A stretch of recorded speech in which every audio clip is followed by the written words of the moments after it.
जय राधा माधव कुंज बिहारी गोपी जन वल्लभ गिरिवरधारी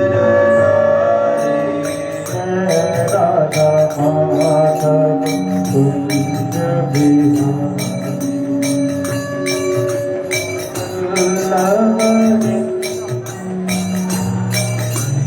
जय राधा माधव कुंज बिहारी गोपी जन वल्लभ गिरिवरधारी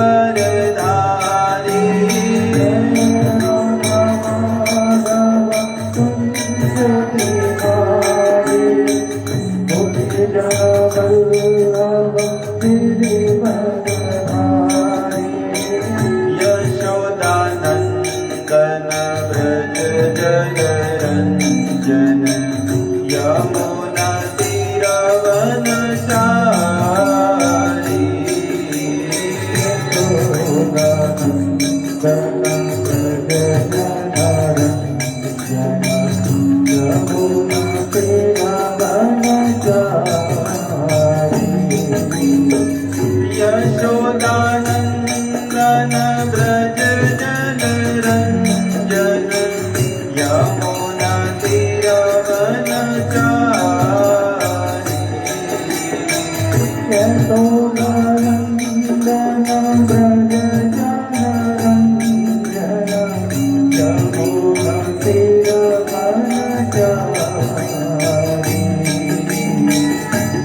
ताली बजाते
जय जगन्नाथ जगन्नाथ बलदेव सुभद्रा जगन्नाथ जगन्नाथ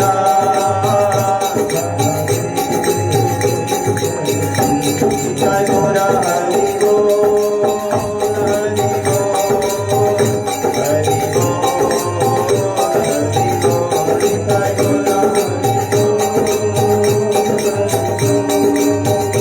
हरि बोल हरि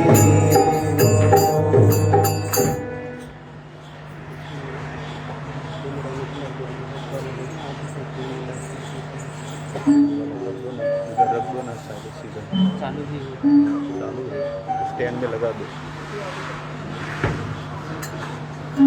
ॐ नमो भगवते वासुदेवाय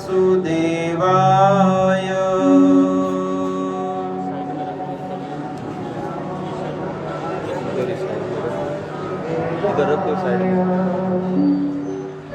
ॐ नमो भगवते वासुदेवाय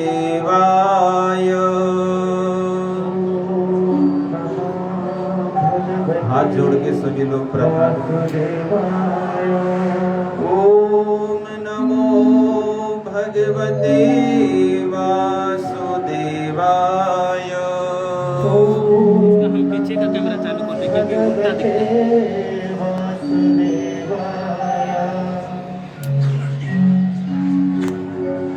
नारायणं नमस्कृत्यं नरं चैव नरोत्तमम् देवीं सरस्वती व्यासं ततो जयामुदीरये नष्टप्रायेषु अभद्रेषु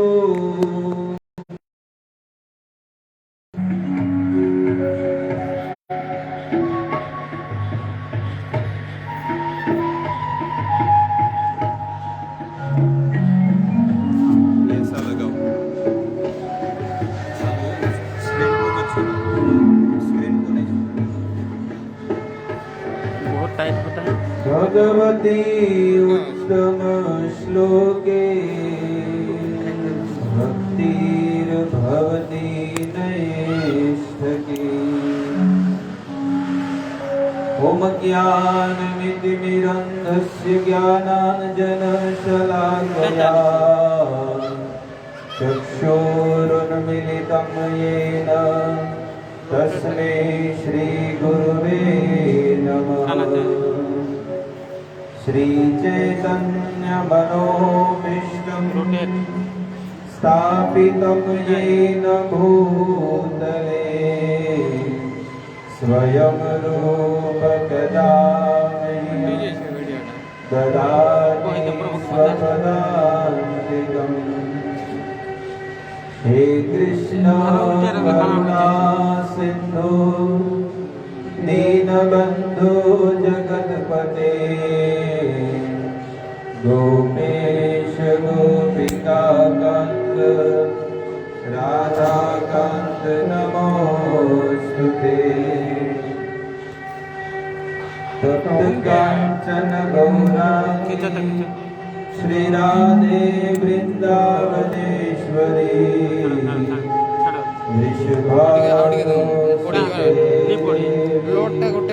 प्रणमामि हरिप्रिये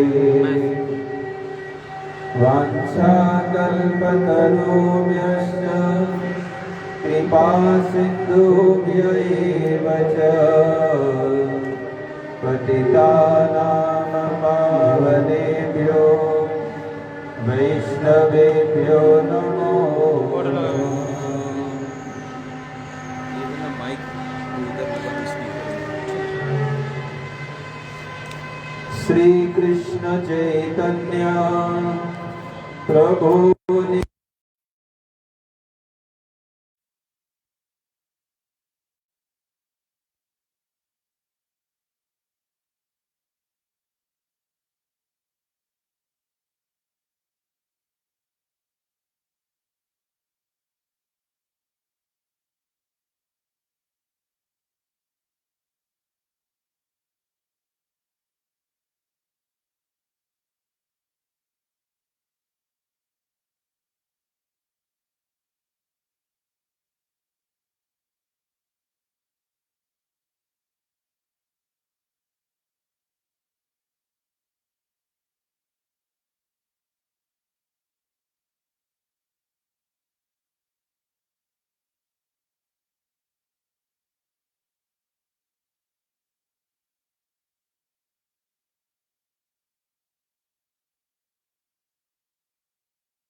कि भगवान की कथा की महिमा बहुत शुद्ध और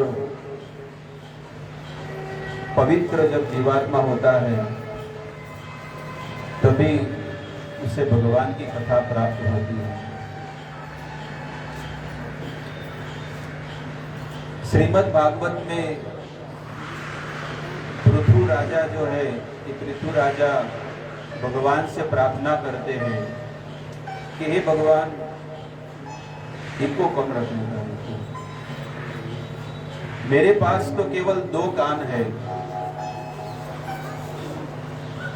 मेरे पास जो डीले आता है ना पीछे, जो हरे कृष्ण हरि बोल प्रभु, जो डीले आता है ना वो डीले बंद कर दिए, डीले वो बार बार वही आवाज आता है, थोड़ा कम कर दो, एकदम इको नहीं, मतलब थोड़ा सा रखो, लेकिन वो डीले बहुत आता है लंबा। हरे थोड़ा इफेक्ट रखो, डीले बंद कर दो, डीले कम कर दो, ठीक। हरे पृथु महाराज कहते हैं कि हे भगवान, मेरे पास केवल 2 ही कान है, लेकिन आप मुझे 10 लाख कान दीजिए ताकि मैं 10 लाख कानों से केवल आपकी कथा सुनता रहूं। कहते हैं न काम ये नाथ तदप्य क्वश्चिन् न यत्र युष्मन् चरणाम्बुजासव महत्तमानन्तहृदयान् मुखाच्युतो विधस्व कर्णायुतमेष मे वर। कहते हैं भगवान, मैं आपसे यही वर मांगता हूं, मुझे और कोई वर और कोई वरदान नहीं चाहिए, क्योंकि इसमें आपके चरण कमल के अमृत का पान नहीं होता है। अगर मैं संसार के कोई चीज को वरदान मांगूंगा तो मुझे क्या मिलने वाला है, लेकिन अगर आपको मुझे कुछ वर देना है तब कहते हैं मैं तो आपसे यही मांगता हूं कि आपके शुद्ध भक्तों के मुखारविंद से मैं निरंतर आपकी कथा सुनता रहूं, और मुझे कुछ नहीं चाहिए। और कथा सुनने के लिए मेरे पास 2 कान है, लेकिन आप मुझे 10,000 कान दीजिए, 10 लाख कान दीजिए कर्ण, ताकि मैं निरंतर आपकी कथा सुनता रहूं। इतनी महिमा है, हमारे हृदय में ऐसा भाव क्यों नहीं आता है? हमारे हृदय में भी ऐसा भाव आना चाहिए कि हम भी ऐसे भगवान की कथा सुने। इसका एक ही कारण है कि हम सब मायाबद्ध जीव हैं, संसार की माया में फंसे हुए हैं, और इसके कारण हमारा मन भगवान में नहीं लगता है। जितना मन संसार में लगता है उतना भगवान में नहीं लगता। इसलिए भगवान में मन लगाने के लिए हमें अभ्यास करना चाहिए। प्रति क्षण, हर घड़ी, हर समय हमें ये कोशिश करनी चाहिए कि हमें भगवान का चिंतन, स्मरण, भजन करना चाहिए।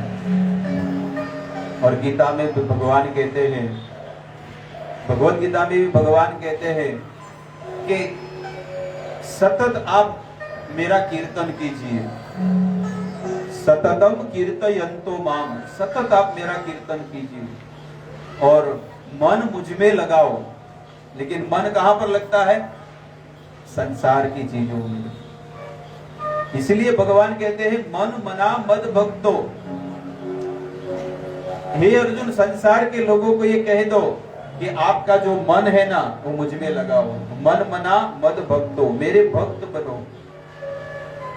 मध्याजी माम नमस्कुरु, और मुझे प्रणाम करो। प्रतिदिन हमारे घर पे या हम मंदिर में आते हैं तो हमें क्या करना चाहिए? भगवान को प्रणाम करना चाहिए। यहाँ पर मंदिर है, लेकिन काफी लोग आते हैं तो क्या किया, सब लोग आके कथा में आके बैठ गए, है ना। लेकिन हमें क्या करना चाहिए? जब हम भगवान की कथा में आते हैं तो सबसे पहले थोड़ा इको कीजिए, थोड़ा इको कौन, सबसे पहले हमें भगवान को प्रणाम करना चाहिए, और भगवान को प्रणाम करने से हमारे पाप, हमारे दोष सब नष्ट हो जाते हैं। आगे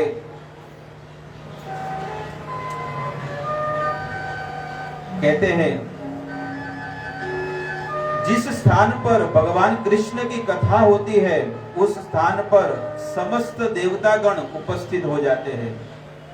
इसलिए जब कोई वक्ता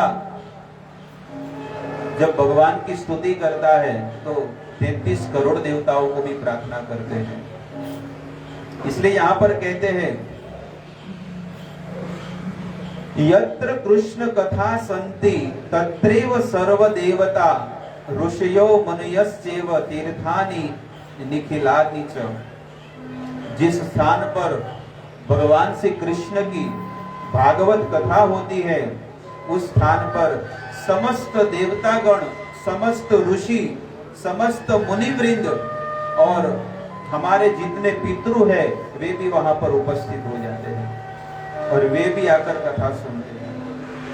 हमें ऐसा नहीं सोचना चाहिए कि हम इतने कम लोग हैं, नहीं, यहाँ पर 33 कोटि देवता उपस्थित है और वे भी भगवान की कथा सुन रहे हैं। और हनुमान जी महाराज भी साक्षात भगवान की कथा यहाँ पर सुन रहे हैं, लेकिन वो मानसिक रूप से, अदृश्य दृष्टि से भगवान की कथा सुन रहे हैं। हमारी भौतिक आंखों से हमें भगवान और 33 करोड़ देवताओं का हमें दर्शन नहीं होगा।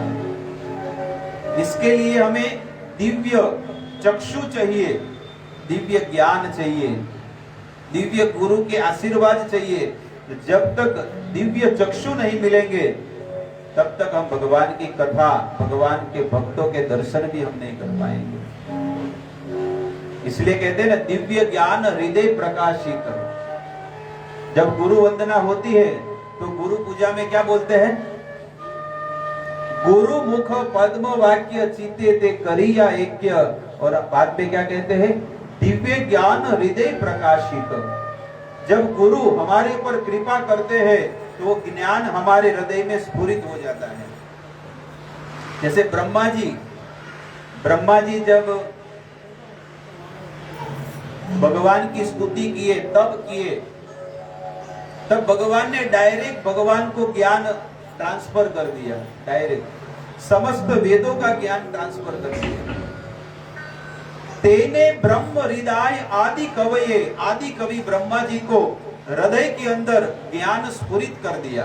तेने ब्रह्म हृदय आदि कवये।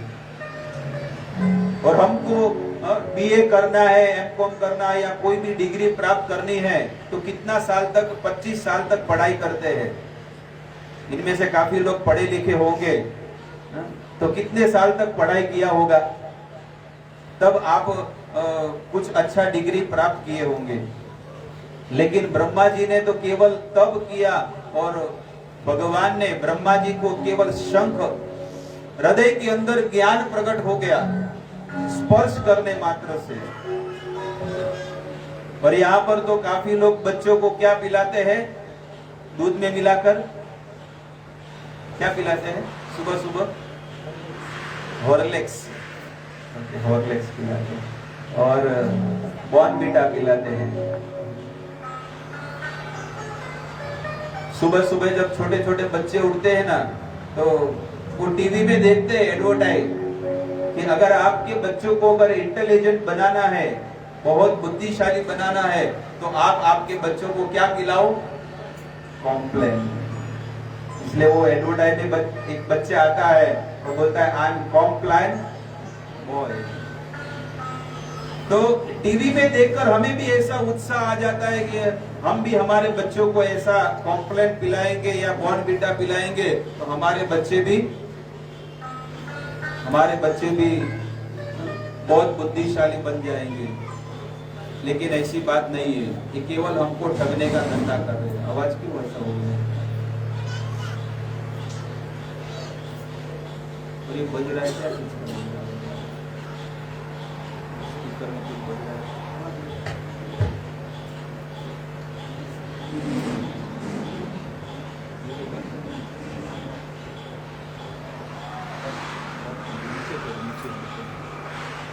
बटन को हरे कृष्ण, हरे कृष्ण। थोड़ा वॉल्यूम करो, आवाज नहीं आ रहा। हाँ, अभी बंद हुआ।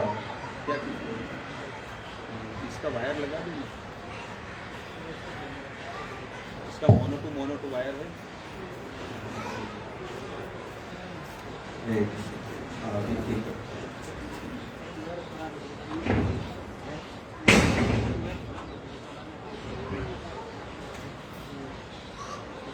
हरि बोल। तो हम हमारे बच्चों को बुद्धिशाली बनाना चाहते हैं और न जाने कितने सारे डब्बे खाली करके हमने किचन में लाइन बनाकर रख दिया है। एक में मूंग दाल है, एक में तुअर दाल है, एक में शक्कर है, एक में चाय है, पूरे डब्बे भर दिए है खाली करके। लेकिन फिर भी हमारा बच्चा मूर्ख का मूर्ख ही है। हम लोग बार बार उसको डांटते रहते हैं, बार बार चिल्लाते रहते हैं कि अच्छा पढ़ाई करो, अच्छा पढ़ाई करो। लेकिन अगर हमारे बच्चों को अगर बुद्धिशाली बनाना है, दिव्य बनाना है, अब ठीक है, हमारे बच्चों को अगर बुद्धिशाली बनाना है तो आप उसे भगवान की भक्ति सिखाइए, भगवान का नाम लेना सिखाइए, प्रतिदिन भगवान को प्रणाम करना सिखाइए।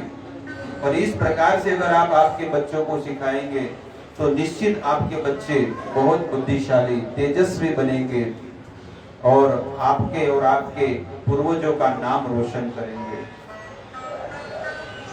हमारे पास सब कुछ है, धन है, प्रॉपर्टी है, बैंक बैलेंस है, गाड़ी है, बंगला है, सब कुछ है, लेकिन हमारे बच्चों के पास संस्कार नहीं है। बाकी सब कुछ है, हमारे जीवन में ये चीज नहीं है, संस्कार नहीं है। और संस्कार जब जीवन में आएंगे तो हमारा जीवन, हमारे परिवार के जितने भी सदस्य हैं, उन सब का जीवन शुद्ध और पवित्र हो जाएगा। तो 7 दिन तक हमें भगवान की कथा सुनने का लाभ मिल रहा है और इसका श्रेय जाता है एकमात्र इस्कॉन मंदिर से, कि जितने भी यहाँ पर सेवा कर रहे हैं, राजेंद्र प्रभु और जितने भी उनके साथ सब भक्त लोग जुड़े हुए हैं, वे सभी भक्त लगातार कई दिनों से मेहनत कर रहे हैं और मेहनत करके हमारे लिए इतना सुंदर आयोजन किया है। वे तो भगवान का भजन कर रहे हैं, लेकिन उनका हृदय में अंदर थोड़ी कृपा और करुणा हुई कि कितने समय से यहाँ पर सत्संग नहीं हो रहा है, भागवत कथा नहीं हो रही है, तो यहाँ पर भागवत कथा का आयोजन हुआ। और मेरा भी कितना सौभाग्य है कि मैं कहीं बहुत दूर से आया हूँ, गुजरात से आया हूँ। कहाँ से और कहाँ पर आया? गुजरात में भी राजस्थान बॉर्डर पर हमारा गांव है पालनपुर। पालनपुर सुना है नाम? किसने सुना है पालनपुर? हाँ, अहमदाबाद से आगे जाएंगे ना, अहमदाबाद से तो वहां पर पालनपुर सिटी है। वहां पर भी हम ऐसा छोटा केंद्र बनाए हैं, इस्कॉन का सेंटर चल रहा है और वहां पर बहुत सुंदर जगन्नाथ बलदेव सुभद्रा जी विराजमान है। लेकिन हमारा इतना बड़ा सौभाग्य है कि हमें यहाँ पर 7 दिन तक भगवान की सेवा, भगवान के गुणगान गाने का हमें मौका मिला है। तो 7 दिन तक आपको हमें झेलना होगा, मतलब 7 दिन तक हम बोलेंगे लेकिन आपको चुप रहकर क्या करना है। इसलिए भगवान ने क्या किया है, मुंह एक दिया है और कान 2 दिए हैं। इससे भगवान ये कहते हैं कि ज्यादा सुनो और कम बोलो। कम बोलना चाहिए और ज्यादा से ज्यादा सुनना चाहिए। अगर आपको बोलना है तो केवल क्या बोलना है? हरि नाम। हरे कृष्णा कृष्ण कृष्ण हरे हरे, हरे राम राम राम हरे। तो ये है भगवान के कथा के श्रवण की महिमा। कि भगवान की कथा, अगर हम भगवान की कथा सुनते हैं तो उसकी क्या महिमा है। वेदव्यास महाराज लिखते हैं, सच्चिदानंद रूपाय विश्वोत्पत्त्यादि हेतवे तापत्रय विनाशाय श्री कृष्णाय वयं नमः। वेदव्यास महाराज लिखते हैं, सच्चिदानंद रूपाय, कहते हैं श्री कृष्णाय वयं नमः। श्री का अर्थ होता है वैभव, श्री का अर्थ होता है ऐश्वर्य, श्री का अर्थ होता है सुंदरता और श्री का अर्थ होता है सौभाग्य। इस प्रकार से वेदव्यास महाराज लिखते हैं, श्री कृष्णाय वयं नमः। हम उन भगवान श्री कृष्ण को प्रणाम करते हैं कि भगवान कैसे है, तब भगवान के स्वरूप का वर्णन करते हैं कि भगवान का स्वरूप कैसा है। तो भगवान का स्वरूप कैसा है, तब कहते हैं सत चिद आनंद। हमारा स्वरूप कैसा है? हमारा स्वरूप, हमारे अंदर कौन सी चीज है? 5 चीज, आकाश, पृथ्वी, अग्नि, जल और वायु। पंच महाभूत शरीर से ये अधम शरीर बना है, अधम। पंच रचित यही अधम शरीरा। गोस्वामी तुलसीदास जी लिखते हैं कि ये शरीर कैसा है? अधम है, अधम। लेकिन भगवान का भजन करने से ये शरीर कैसा हो जाएगा? दिव्य बन जाएगा। इसलिए हमें नित्य निरंतर भगवान का भजन करना है। भगवान का शरीर सत चिद आनंद से बना है। भगवान किस चीज से बने हैं? सत से बने हैं। भगवान के अंदर सत्यता है और चिद का अर्थ होता है पूर्ण घन, पूर्ण आत्मा, जिसे परमात्मा कहते हैं। हम केवल आत्मा है, लेकिन भगवान कैसे है? परम आत्मा, इसलिए परमात्मा कहते हैं। इसलिए यहाँ पर भगवान का स्वरूप का वर्णन करते हुए कहते हैं कि सत चिद और आनंद। भगवान हमेशा कैसे होते हैं? आनंद में रहते हैं। और हमारा स्वभाव कैसा है? चिंता, दुख और टेंशन में रहते हैं हमेशा। कभी भी आप देखिए,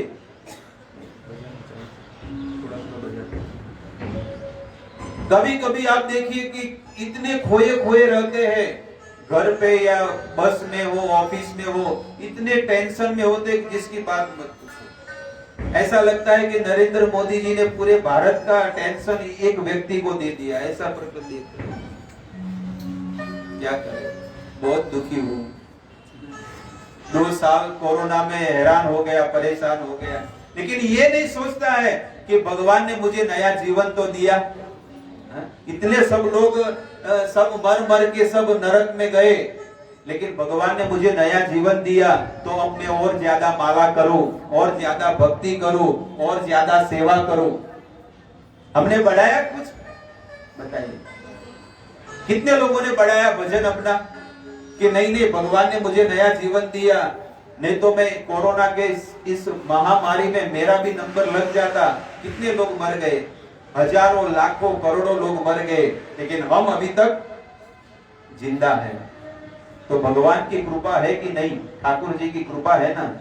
इसलिए हमको क्या करना चाहिए? और ज्यादा भगवान का भजन करना चाहिए और भक्ति करनी चाहिए। भगवान हमेशा आनंद में है। भगवान ऐसा सोचे कि मैं 2 घड़ी के लिए मैं दुखी हो जाऊं, ये कभी हो नहीं सकता। लक्ष्मी जी कभी ऐसा सोचे कि मैं दरिद्र बन जाऊं, तो लक्ष्मी जी कभी दरिद्र हो नहीं सकती। सरस्वती ये सोचे कि मैं बुद्धिहीन हो जाऊं, ये कभी हो नहीं सकता। सूर्य सोचे कि मेरे अंदर अंधकार आ जाए, ये कभी हो नहीं सकता। वैसे भगवान भी कभी ये सोचे कि मेरे अंदर दुख आ जाए और मैं दुखी हो जाऊं, ये जीवन में कभी हो नहीं सकता। लेकिन आप देखिए कि हमारा कभी कभी पैसे आ जाते हैं तो लोग सुखी हो जाते हैं, और जब जीवन में बहुत सारे दुख आ जाते हैं तो हम रोते हैं। वो कहते हैं ना, जब दुखी हो जाता है ना तो वो पुराने पुराने गीत सुनता है बैठे बैठे मोबाइल में। दुनिया बनाने वाले क्या तेरे मन में समाई, काहे को दुनिया बनाई। वो रोता रहता है बेचारा। लेकिन जब पैसे आएंगे, नोट आएगा, और घर में सुख और खुशहाली आएगी तो दोनों हाथ ऊंचा करके नाचने लगता है, धूम मचा ले धूम। बताओ, ऐसा व्यक्ति है। एक घड़ी में दुखी हो जाता है और एक घड़ी में सुखी हो जाता है। कभी कभी इतना सुख आ जाता है ना तो वो व्यक्ति, वो कहते हैं ना कि किसी को बुलाता भी नहीं है, इतना अहंकार आ जाता है। एक आचार्य गण कहते हैं कि धन का नशा और शराब का नशा में बहुत अंतर है। शराब का नशा ऐसा होता है कि कोई व्यक्ति जब शराब पीता है और पीने के बाद उसे नशा चढ़ता है, लेकिन धन का नशा ऐसा है कि केवल जेब में आ जाएगा तो 2 फुट ऊंचा हो जाएगा आदमी, 2 फुट ऊपर चलने लगेगा, किसी को बुलाएगा भी नहीं। ऐसा जीवात्मा का स्वभाव हो गया है। तो यहाँ पर भगवान का स्वरूप का वर्णन करते हैं कि सत चिद आनंद से बने हैं। और उसके बाद कहते हैं, वेद व्यास जी लिखते हैं, भगवान का सामर्थ्य क्या है, भगवान के अंदर कौन सी शक्ति है। तब कहते हैं, विश्व उत्पत्ति आदि हेतवे। भगवान इस विश्व की उत्पत्ति करते हैं, इस विश्व को सर्जन करके चलाते हैं, और भगवान ही इस विश्व को प्रलय कर देते हैं। भगवान की ये इच्छा हुई कि मैं सभी जीवों को प्रकट करूं, इसीलिए भगवान ने क्या किया, इस सृष्टि को प्रकट किया।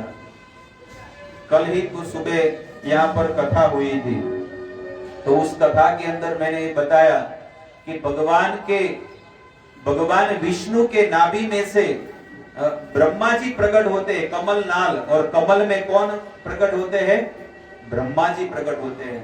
और ब्रह्मा जी जब प्रकट होते हैं तब ब्रह्मा जी पूरे ब्रह्मांड में घूमते हैं, 14 लोक में, महर लोक, जन लोक, तप लोक, स्वर्ग लोक, सत्य लोक, ब्रह्म लोक, ये सभी लोकों में घूमने लगे ब्रह्मा जी। और पृथ्वी पर आए, पृथ्वी से नीचे भी गए, अतल, वितल, सुतल, तलातल, महातल, रसातल, पाताल, ये 14 लोक में ब्रह्मा जी सब जगह पर घूमने लगे, लेकिन कोई भी जीवात्मा नहीं था, कोई भी जीव नहीं, पूरा ब्रह्मांड खाली था। तब ब्रह्मा जी को एक आवाज आई, दिव्य ध्वनि, और उस आवाज का नाम है तपह।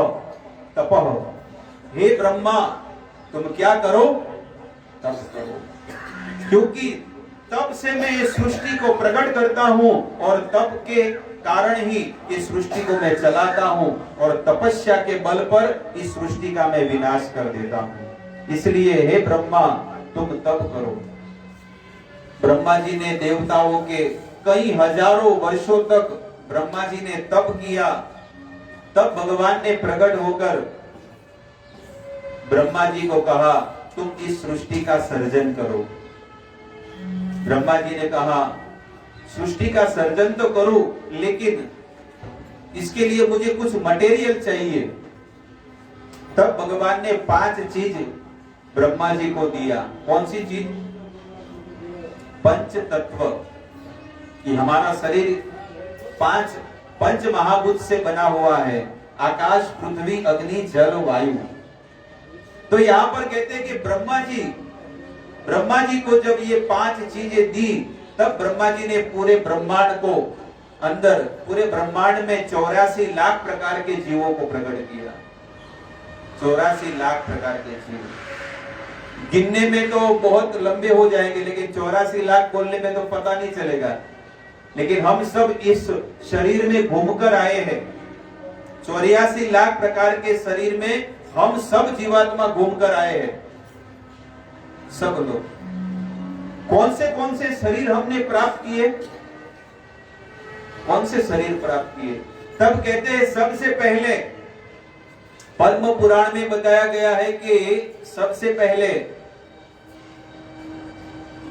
जलजा नव लक्षणी, 9 लाख प्रकार के शरीर जल में रहने वाले मछली होते हैं, जल में रहने वाले हाथी होते हैं, कछुआ होता है, सांप होते हैं, मछलियां होती हैं अलग अलग प्रकार की, कितनी सारी मछलियां होती है, अलग अलग प्रकार के मछलियों के नाम होते हैं। हम तो महाराष्ट्र में बड़े हुए, इसलिए सबका नाम याद है, क्योंकि सब लोग अलग अलग, महाराष्ट्रियन लोग सब लोग अलग अलग नाम लेते हैं ना, अलग अलग प्रकार के मछलियों का नाम आता है। तो ऐसे 9 लाख प्रकार के शरीर जल में रहने वाले हैं, और उस जल में हम रहकर आए हैं, हमने वो शरीर हमने प्राप्त किया है। जलजा नव लक्षणी, आप गिनना, ठीक है, आप गिनना, 9 लाख प्रकार के शरीर जल में रहने वाली, स्थावरा लक्ष्य विशंति, और जितने भी पेड़ पौधे हैं वो 20 लाख प्रकार के हैं। कितने हुए? कितने हुए बोलिए? 20 लाख, 29 लाख, हाँ 29। जैसे आम का पेड़ है, नारियल का पेड़ है, आसोपालव है, बड़ का पेड़ है, ऐसे ऐसे 20 लाख प्रकार के पेड़ पौधे हैं पूरे ब्रह्मांड में। तो कितना हुआ टोटल? 29 लाख। कृमियों रुद्र संख्या का, और छोटे छोटे जो कीड़े होते हैं ना, वो 11 लाख प्रकार के कीड़े हैं। तो कितने हुए बोलिएगा, हाँ जोर से, कितने हुए? 40 लाख। किसी को पता भी नहीं होगा, खाली ऐसा पता है कि 84 लाख प्रकार के हैं, लेकिन कितने कौन से शरीर है ये भी जानना चाहिए। तो कृमियों रुद्र संख्या का, पक्षी नाम 10 लक्षणम, और उड़ने वाले कौवा, कोयल, चिड़िया, पोपट, मैना, तेतर, मोर, ऐसे पक्षियों के नाम है। तो 10 लाख प्रकार के क्वालिटी है। तो कितने हुए? 50 लाख टोटल, गिनना। 30 लक्षाणी पशवः, और भगवान अपने शिष्यों को बताते, वेद व्यास जी अपने शिष्यों को कहते हैं 30 लाख प्रकार के पशु है। कुत्ता, बैल, गधा, सुअर, ऊंट, जिराफ, बाघ, सिंह, ऐसे 30 लाख प्रकार के इस 14 लोक में रहते हैं, स्वर्ग लोक, ब्रह्म लोक, पाताल लोक, सभी लोगों में। तो 30 लाख प्रकार के हैं। तो कितने हुए? 80 लाख हुए। 80 लाख तक तो हम पहुंच गए। पशु 30 लाख प्रकार के हैं, जल में रहने वाले 9 लाख, और पेड़ पौधे 20 लाख है, और कीड़े मकोड़े छोटे छोटे हैं, वो 11 लाख प्रकार के कीड़े मकोड़े हैं। तो इस प्रकार से 80 लाख प्रकार के योनियां हुई, 80 लाख प्रकार के शरीर हुए। और चतुर्लक्षाणी मानुषम, मनुष्य की योनियां कितनी है? 4 लाख प्रकार की योनियां। कितने हुए? 84 लाख।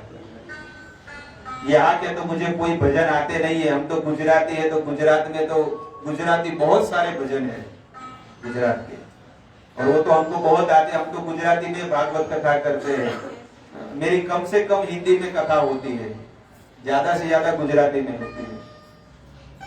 तो हमारे यहाँ उत्तर गुजरात में, मैं अहमदाबाद से आगे, वहां पर एक भक्ता हो गई माता, और उन्होंने बहुत सुंदर एक भजन तो बहुत सारे लिखे हैं, लेकिन मैं एक लाइन गाना चाहता हूँ। एवा आत्मा ने ओळख्या विना रे, आलख 84 नहीं तो टळे रे जी। उनका नाम है कंकूबाई, कंकूबाई नाम है। बहुत सुंदर उन्होंने बहुत भजन गाए हैं, और काफी लोगों को भक्ति के मार्ग में लगाया है। तो उन्होंने कहा है कि आत्मा ने ओळख्या विना, अर्थात जीवन में अगर हम आत्मा को नहीं पहचानेंगे, तो ये आपका जो 84 लाख प्रकार का जो ये डेरा है ना, चक्कर, वो जीवन में कभी मिटने वाला नहीं है। इसलिए किसको पहचानो? आत्मा को पहचानो, कि आत्मा किस चीज से प्रसन्न होगा। शरीर को तो हम 4 टाइम भोजन देते हैं, सुबह चाय नाश्ता देते हैं, दोपहर को 11 बजे भोजन करवाते हैं, रोटी सब्जी दाल चावल जो भी है।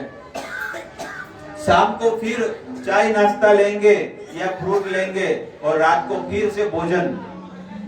तो शरीर को तो 4 टाइम भोजन करते हैं, लेकिन आत्मा को कभी भोजन नहीं। कितने टाइम के बाद सब लोग आए हैं बताइए यहाँ पर? कितने टाइम के बाद आए, सच बोलिएगा। कोई 6 महीने के बाद आया होगा, कोई 2 महीने के बाद आया होगा, कोई 1 हफ्ते के बाद आया होगा। हा? तो शरीर को तो हम दिन में 4 बार भोजन देते हैं, लेकिन आत्मा को कोई तो 1 साल के बाद आया होगा यहाँ पर। 1 साल के बाद कौन आए बताइए? आप पूछा कीजिए 1 साल के बाद कोई आया होगा इस मंदिर में? शर्माना मत, कोई जेल में नहीं डालेंगे। हा?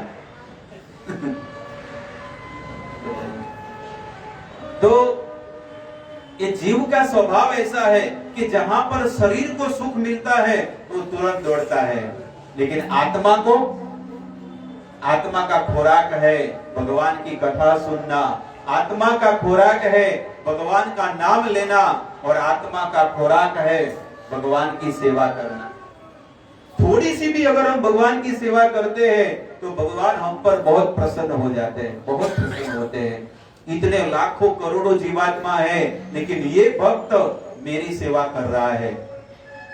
हम यहाँ पर बैठकर भगवान की कथा सुन रहे हैं ना, ये सबसे बड़ी सेवा कर रहे हैं। हम सबसे बड़ी सेवा कर रहे हैं, क्योंकि अगर कोई भगवान की कथा सुनता है तो भगवान उस पर बहुत प्रसन्न होते हैं, बहुत प्रसन्न होते हैं।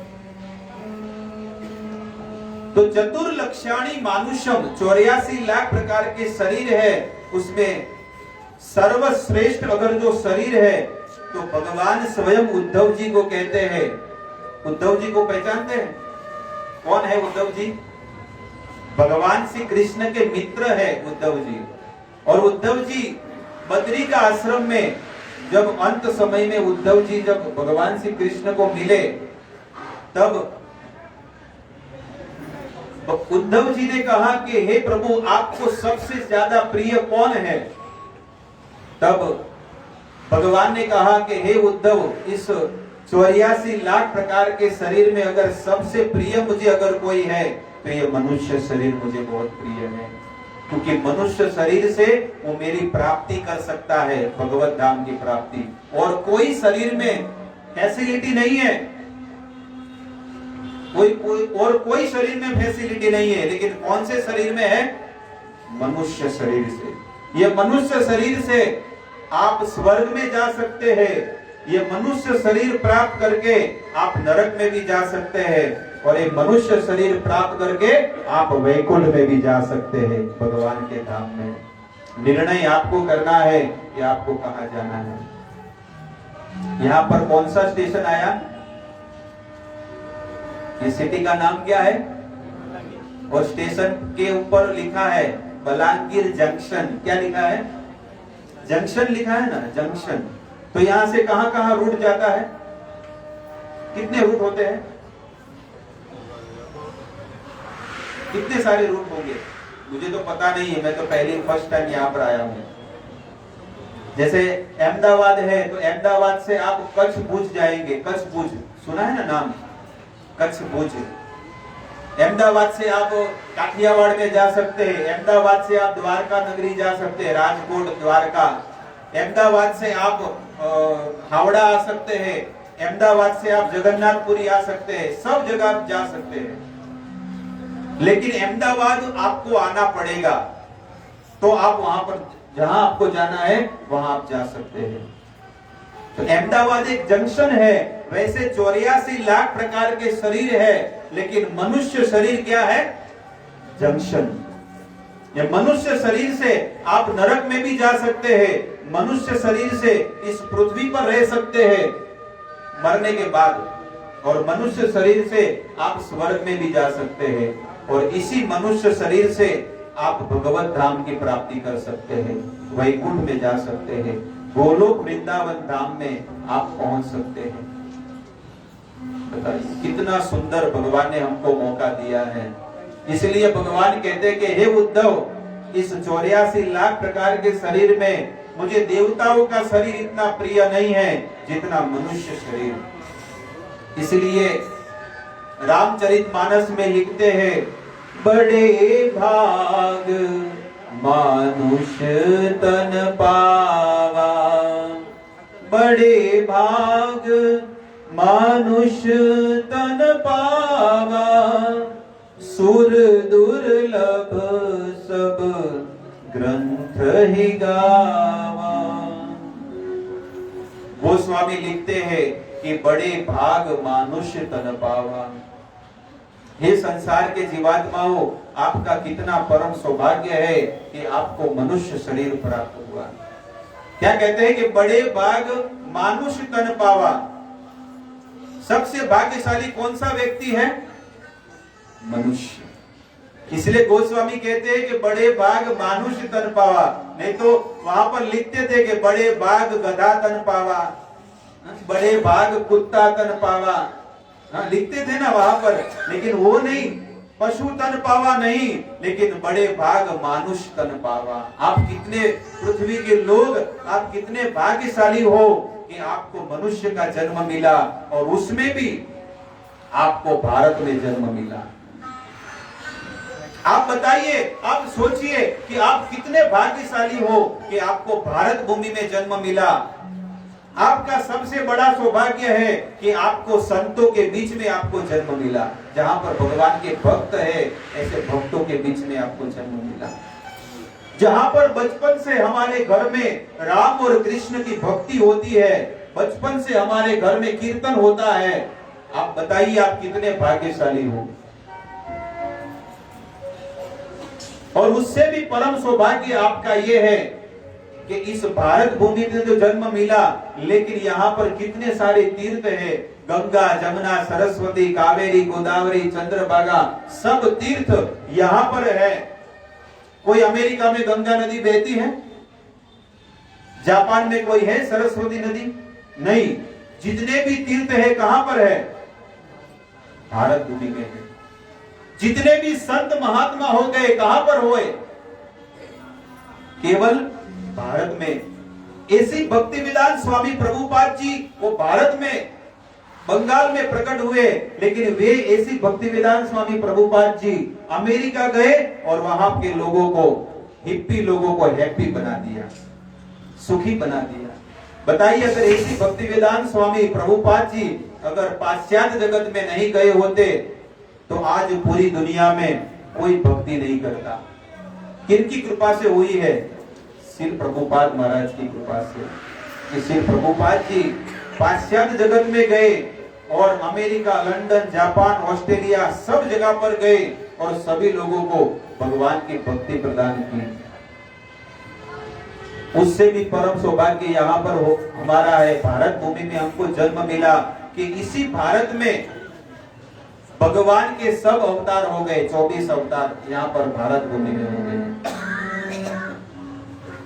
भगवान राम, कृष्ण, बुद्ध, कल्कि, वामन, जो भी भगवान के अवतार है, हुए और होंगे, ये सब कहां पर होंगे?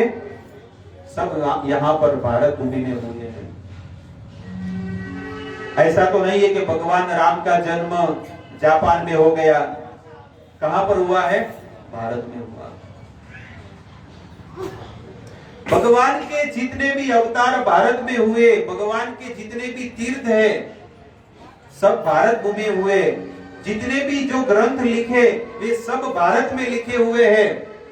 संत महात्मा सब भारत में हुए। जितने भी मंदिर है सब भारत में है।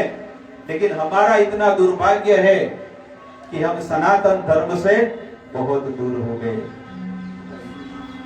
और वो पाश्चात्य जगत के, कहते हैं ना, पाश्चात्य जगत के फॉरेनर लोग हमसे भी बहुत सारे भाग्यशाली है कि वे सब कुछ छोड़कर वृंदावन और मायापुर में रहते हैं। बताइए, है कि नहीं? ये बात को आप गौर कीजिए कि वे पूरी दुनिया में किसी को पता नहीं है कि कृष्ण कौन है और राम कौन है। लेकिन जब उनको पता चला तो सब कुछ छोड़कर वे कहां पर आ गए? भारत भूमि में। और मथुरा, वृंदावन, मायापुर, जगन्नाथपुरी, द्वारका, ऐसे भगवान के तीर्थों में ये लोग रह रहे हैं। और हमारा इतना दुर्भाग्य है कि बाजू में जगन्नाथपुरी में है, बाजू में मायापुर है, लेकिन हमारा इतना दुर्भाग्य है कि हम वहां जा नहीं पाते हैं। बताइए, केवल 4 घंटा लगता है, 4-5 घंटा लगता है जगन्नाथ जी के दर्शन करने के लिए। कितने लोग जाते हैं बताइए।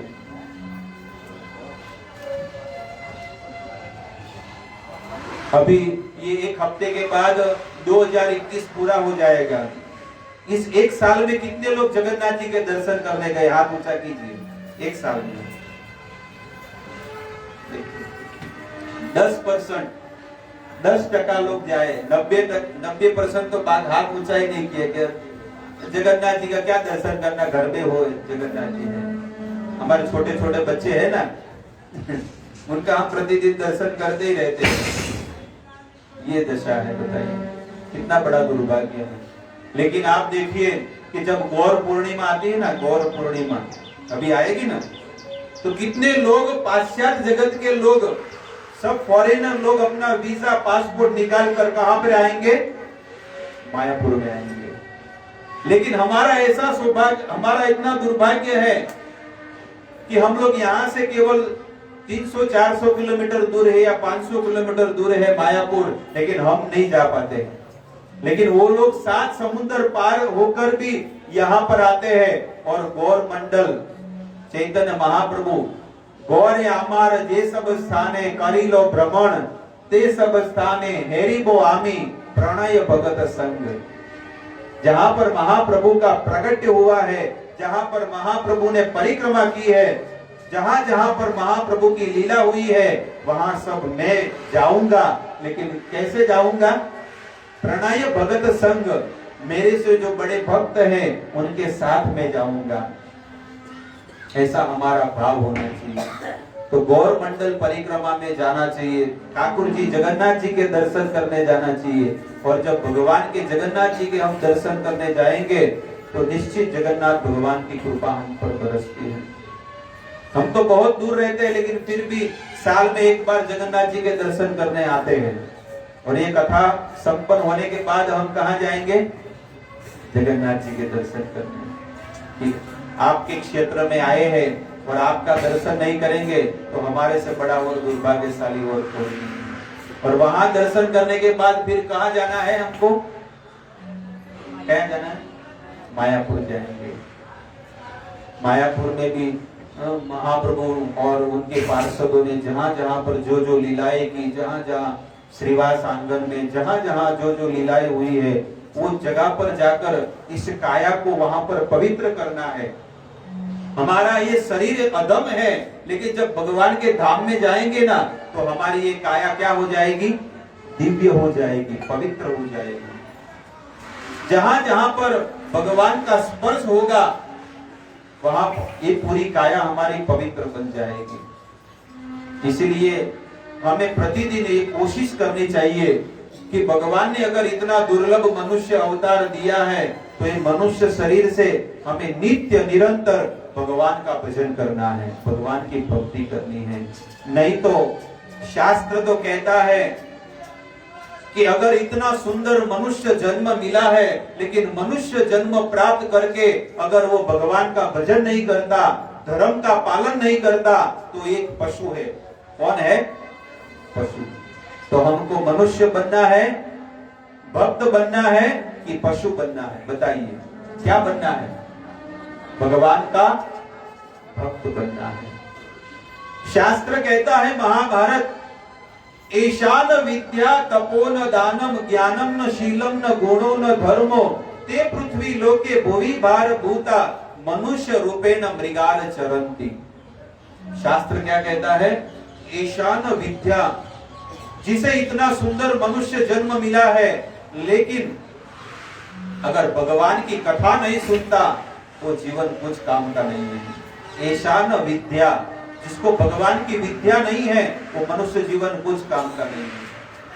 ईशान विद्या न तपो न दानम, इतना सुंदर मनुष्य जन्म है लेकिन तप नहीं करता है तो जीवन क्या काम का है? क्या काम का है?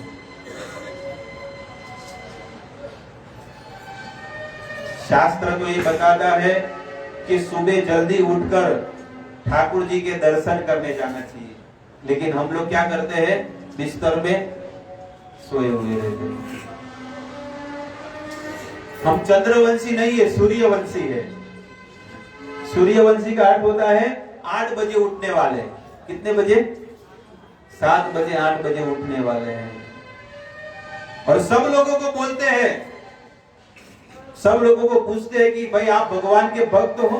हाँ, मैं भगवान का भक्त हूँ। देखो मैंने तिलक लगाया, गले में तुलसी माला है, धोती कुर्ता पहना है, गोपी ड्रेस है, तो हम भगवान के कौन है? भक्त है।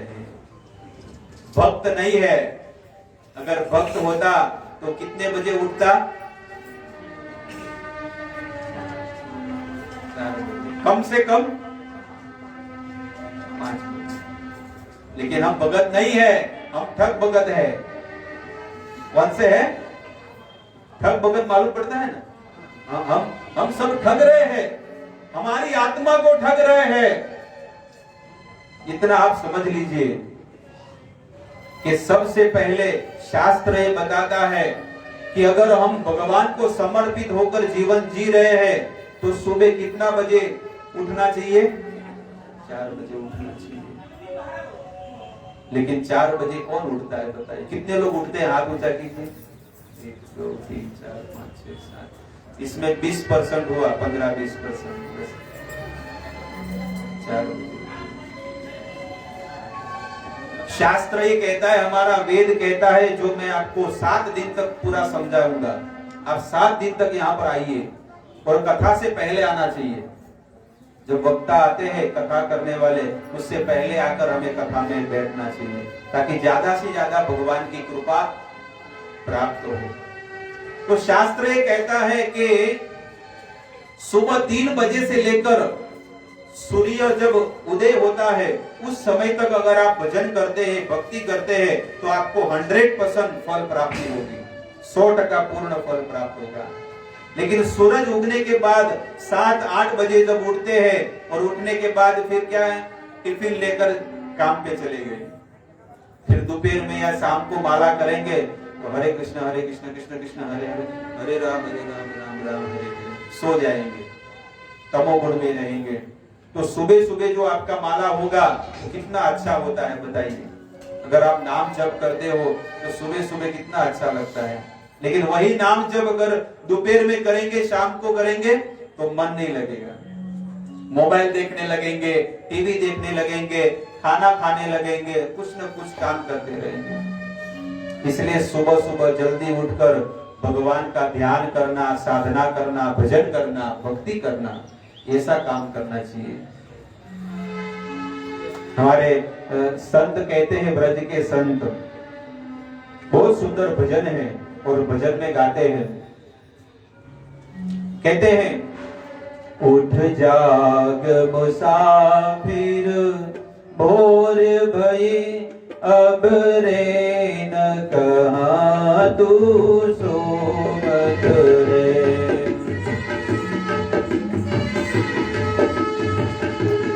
उठ जाग मुसाफिर भोर भई, अब रे न कहां तू सोवत रे। बोलिए तालियों के साथ।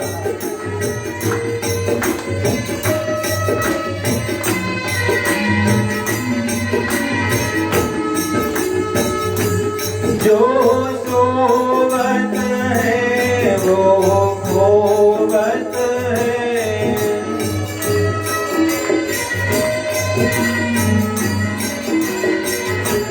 जो सोवत है वो खोवत है।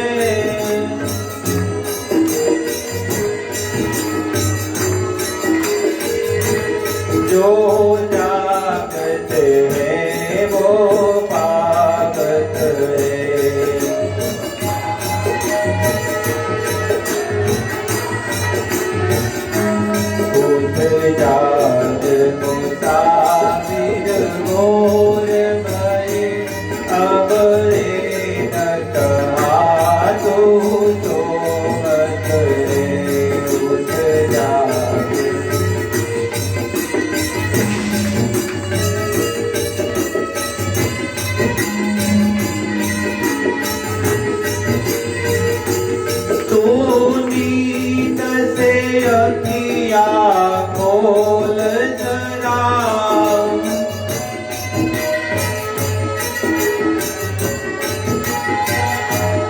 जरा अपने प्रभु में ध्यान लगा।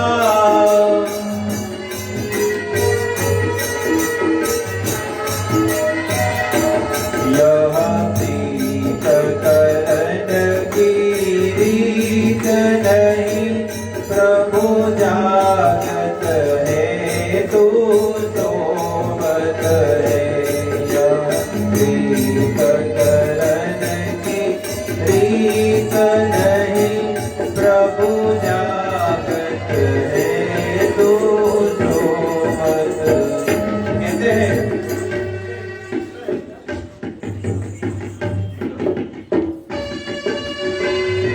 हमारे संत कहते हैं कि भगवान सुबह 4 बजे उठ जाते हैं और 4 बजे उठकर तैयार हो जाते हैं, रेडी हो जाते हैं कि मेरे भक्त मंगला आरती में आएंगे 5 बजे, मंगला आरती में आएंगे और मैं सोया रहूंगा, तो भक्त किसके दर्शन करेंगे? इसलिए भगवान रेडी हो जाते हैं, तैयार हो जाते हैं कि चलो मेरे इतने सारे भक्त यहाँ पर रहते हैं तो सब मेरा मंगला आरती में दर्शन करने आएंगे। लेकिन भक्त तो ठंडी में कंबल ओढ़कर क्या कर रहा है? सोया हुआ है। अरे भाई उठो, अरे मैं अभी तो 6 बज रहे हैं, थोड़ा 1 घंटा और सोने दो। अरे भाई उठो, 7 बज गए। अरे वो जो 8 बजे काम पे जाना है ना, 7:30 बजे उठूंगा और चला जाऊंगा। तो ऐसा स्वभाव है। यह प्रीत करण की रीत नहीं, प्रभु जागत है वो तुम सोवत है। भक्तों,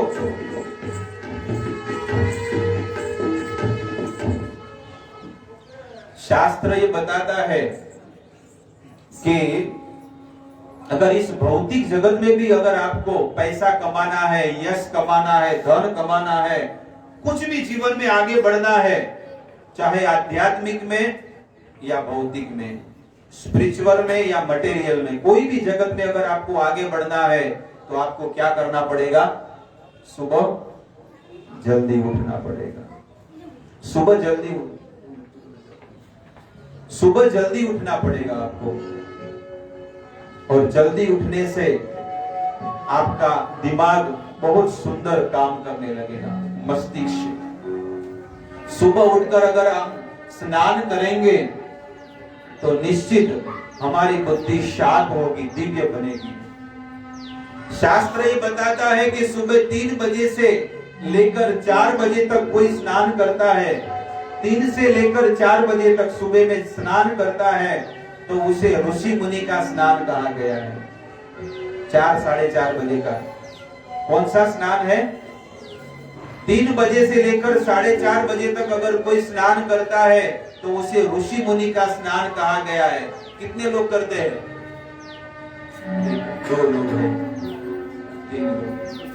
4:30 बजे तक है, केवल 4-5 लोग हैं कि जो 4:30 बजे तक समय में स्नान कर लेते हैं। ठीक है। और 4:30 बजे से लेकर 6 बजे तक अगर कोई स्नान करता है उस समय में तो उसे देव स्नान कहा गया है। कौन सा है?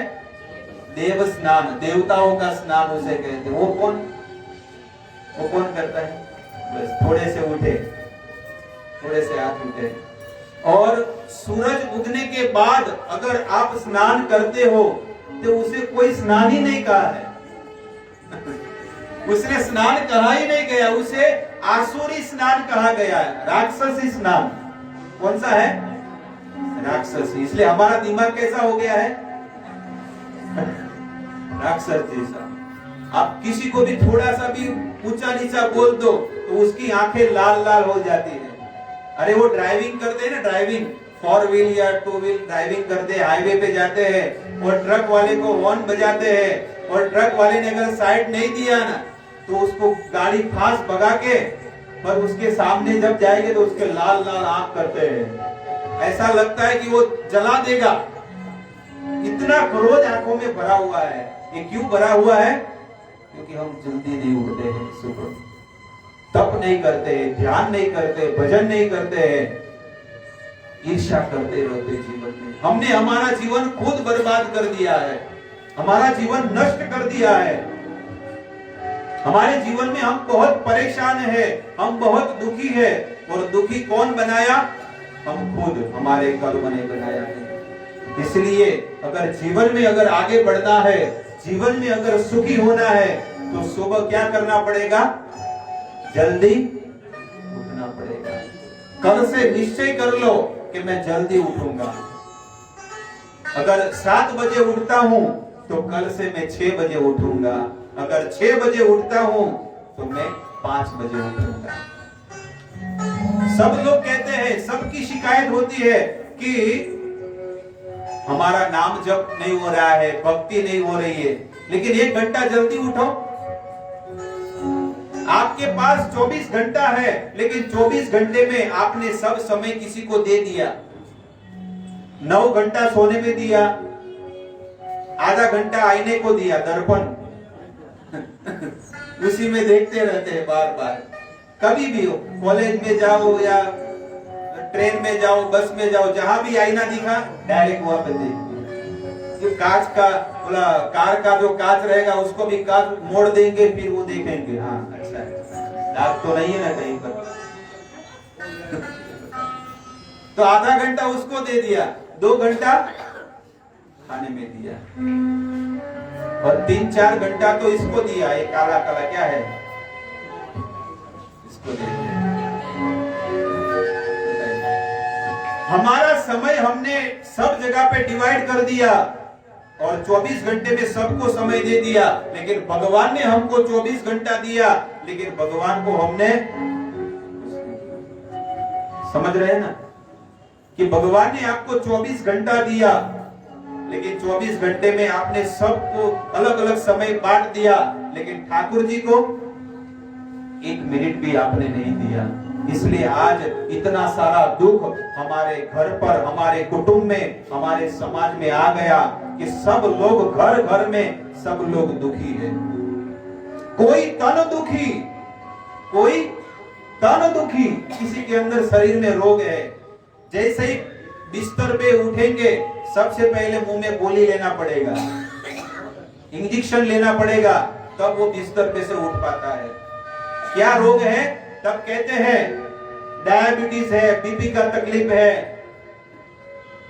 चिकनगुनिया हो गया है, अलग अलग प्रकार के बुखार आने लगे हैं, डेंगू हो गया है, और अभी तो नया आया है ये मनुष्य शरीर। कोई तन दुखी और कोई क्या दुखी? धन दुखी। कोई तन दुखी, कोई धन दुखी, कोई मन दुखी, थोड़े थोड़े सब दुखी। कोई तन दुखी, कोई मन दुखी, कोई धन दुखी, थोड़े थोड़े सब दुखी। और लेकिन इस जीवन में अगर सुखी है तो सुखी कृष्ण को दास। इस जगत में अगर सुखी है तो भगवान का दास सुखी है। जो भगवान का नाम लेता है वो जीवन, इस जीवन में सुखी है। सुखी कृष्ण को दास। बाकी तो सब लोग दुखी है, सब लोग टेंशन में, सब लोग परेशान में है। क्या करें? ये दुख हमने ही लाया है हमारे जीवन में। इसलिए यहाँ पर कहते हैं कि सुखी होना है तो आपको भगवान की शरण में जाना होगा। भगवान का सामर्थ्य कैसा है? तब कहते हैं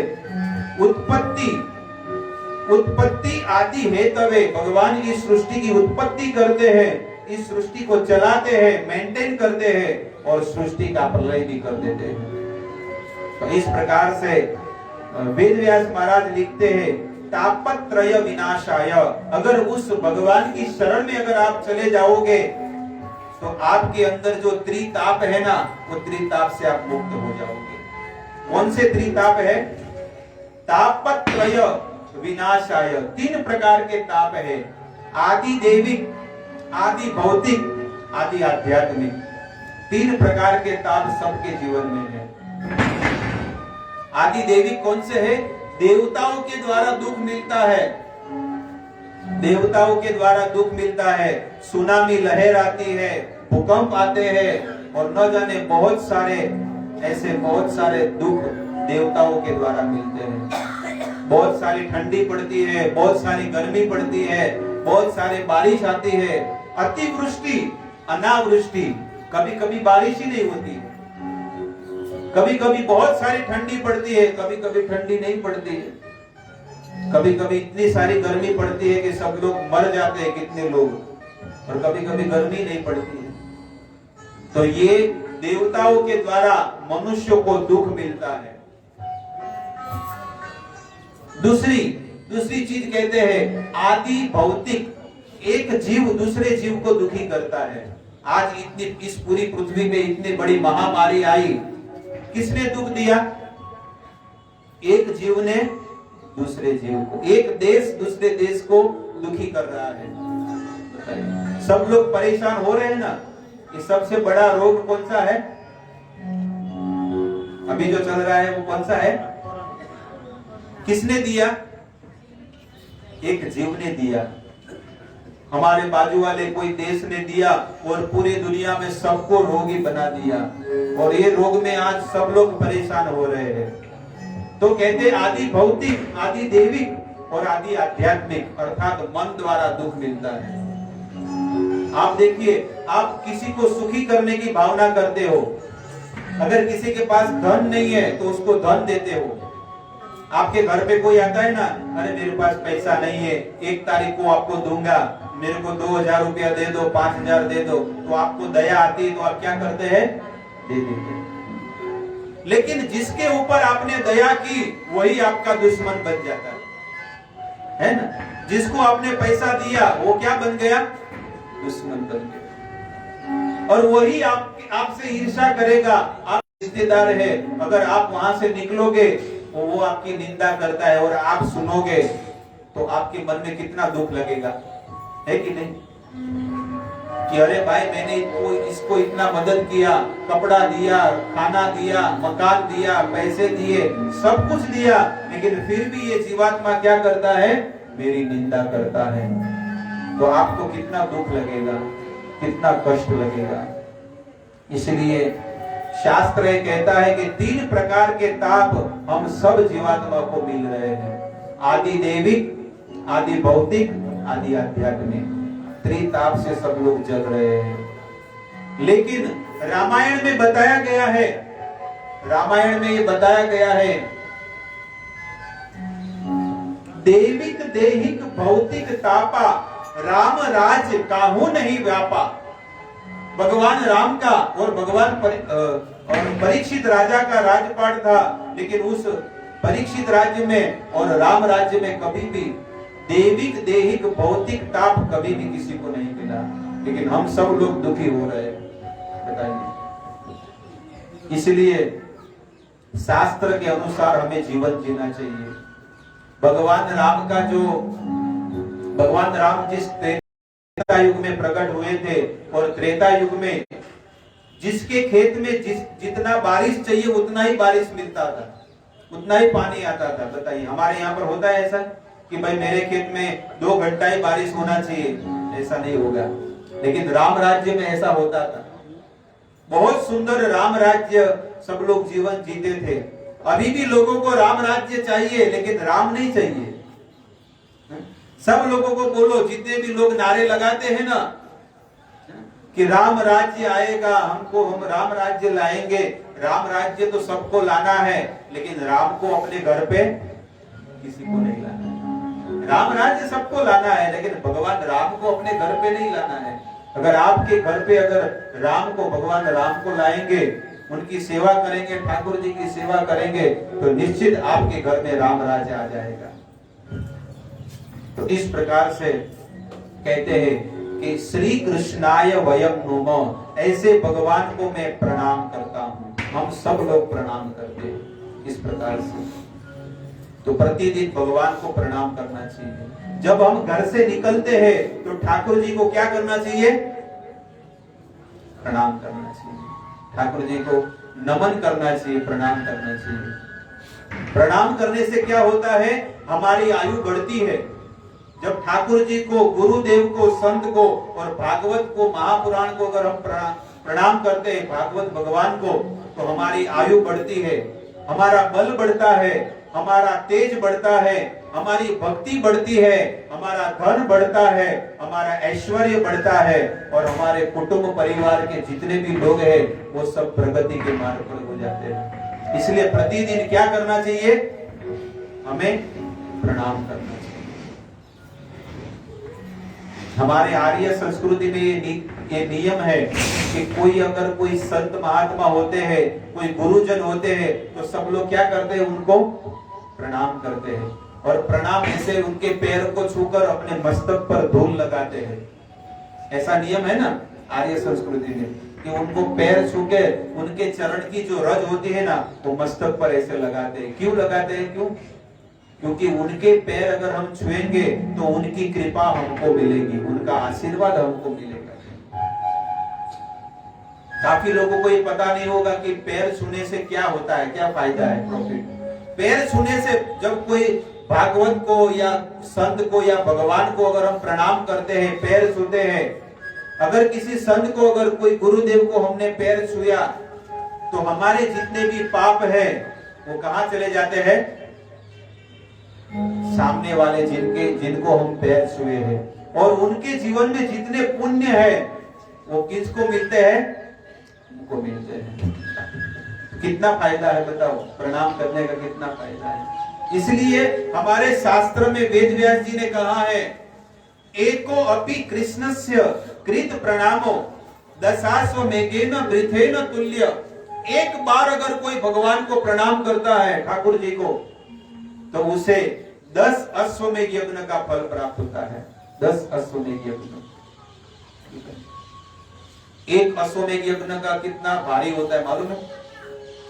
अश्वमेध यज्ञ अगर कोई करता है, अश्वमेध यज्ञ अगर कोई करता है तो उस यज्ञ के अंदर सोने के बर्तन होने चाहिए। यहाँ पर तो छोटा सा कुंड है, यज्ञ कुंड जो देखिए, लेकिन वो बहुत बड़ा यज्ञ कुंड होता है और न जाने कितने लोग इकट्ठे होकर वो यज्ञ करते हैं। और उस यज्ञ के अंदर सोने के बर्तन होने चाहिए, जितने भी पात्र सोने के, और ब्राह्मण शुद्ध और पवित्र होना चाहिए, उसमें घी भी पवित्र होना चाहिए, शुद्ध होना चाहिए, गाय का शुद्ध घी होना चाहिए। लेकिन यहाँ पर तो घी भी शुद्ध नहीं है, ब्राह्मण भी पवित्र नहीं है, तो कैसे वो यज्ञ होने वाला है? लेकिन शास्त्र ये कहता है कि अगर कोई भगवान को प्रणाम करता है, एको अपि कृष्णस्य कृत प्रणामो दशाश्वमेधेन वृथेन तुल्य, उसे 10 अश्वमेध यज्ञ का फल प्राप्त हो जाता है। लेकिन शास्त्र ये बताता है, दशाश्वमेधे पुनरेति जन्म, 10 अश्वमेध यज्ञ करने वाला तो फिर से इस जगत में जन्म लेगा। लेकिन कृष्ण प्रणामी न पुनर्भवाय, लेकिन भगवान को एक बार भी किसी ने प्रणाम कर दिया, उसका इस जगत में फिर से पुनर्जन्म नहीं होगा, वो डायरेक्ट भगवत धाम का अधिकारी बन जाएगा। इसलिए प्रतिदिन हमें ठाकुर जी को प्रणाम करना चाहिए। जब हम घर से बाहर निकलते हैं ना, तो काल होता है ना, काल, मौत, उसको अपने सर पर लेकर जाते हैं। आप देखिए रोज का कितने लोग मोबाइल में मैसेज आते हैं कि आज ये व्यक्ति सुबह काम से गया और शाम को क्या हो गया, उसकी डेड बॉडी आई, मर गया, इसका एक्सीडेंट हो गया, उसको हार्ट अटैक आ गया, उसको ये तकलीफ हो गई, ये ट्रेन में कट गया, अलग अलग प्रकार के हादसे में लोग मर जाते हैं। लेकिन आपको मैं एक बहुत सुंदर चीज बताता हूं कि अगर आपको जीवन में सुखी होना है, आपके जीवन में खुशहाली लानी है, तो ये छोटा सा वचन है, छोटी सी बात आप जीवन में उतारिए कि जब घर से निकलते हैं तो क्या करना चाहिए? ठाकुर जी को प्रणाम करना चाहिए। प्रणाम खड़े नहीं करना चाहिए, लेकिन मस्तक जमीन ऊपर स्पर्श होना चाहिए। कभी कभी लोग क्या है, प्रणाम करना जानते ही नहीं है, और काफी लोगों को पता है कि प्रणाम कैसे होता है, लेकिन फिर भी नहीं करते। बड़े बड़े जो लोग होते हैं, जो बड़े बड़े बिजनेसमैन होते हैं, बड़े बड़े शेयर होल्डर होते हैं, बड़े बड़े राजनीतिज्ञ होते हैं, जो बड़े पैमाने पे होते हैं, बड़े पोस्ट पे होते हैं, अगर उनको मंदिर में लाया जाता है ना तो झुकते नहीं है, खाली ऐसा नमन करते हैं। बस थोड़ा सा बोलो झुको तो थोड़ा सा झुक जाते, बस थोड़ा सा स्मॉल, ज्यादा झुकूंगा तो मेरी जो पोस्ट है ना वो भी क्या हो जाएगी,